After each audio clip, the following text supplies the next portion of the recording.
Setiap hari dibombardir, Masjid Ridwan Kamil di Gaza utuh. Israel membombardir Gaza.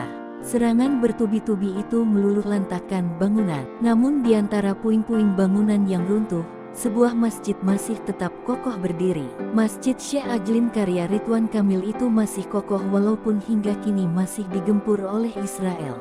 Bangunan tersebut masih terlihat berdiri kokoh mencolok di antara bangunan-bangunan lainnya. Dalam sebuah unggahan di Instagram, Ridwan Kamil memperlihatkan kondisi Gaza saat ini termasuk bangunan Masjid Syekh Ajlin yang dirancangnya.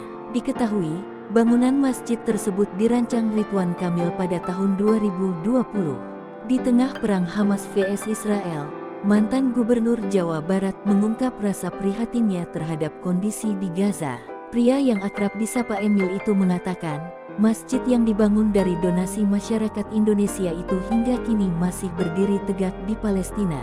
Seperti diungkapkan Emil dalam unggahannya, masjid di Gaza ini sebelumnya pernah hancur akibat serangan bom Israel pada 2014.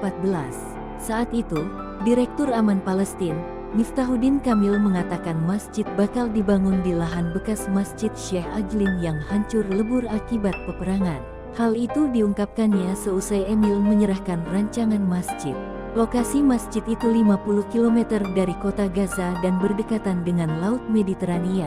Peresmian Masjid Syekh Ajlin dilakukan secara virtual di Gedung Pakuan, Kota Bandung dan di Gaza, Palestina, Rabu, tanggal 7 Maret tahun 2021. Masjid tersebut tak sekadar berfungsi sebagai tempat ibadah, tetapi juga pusat pendidikan bagi penghafal Al-Quran.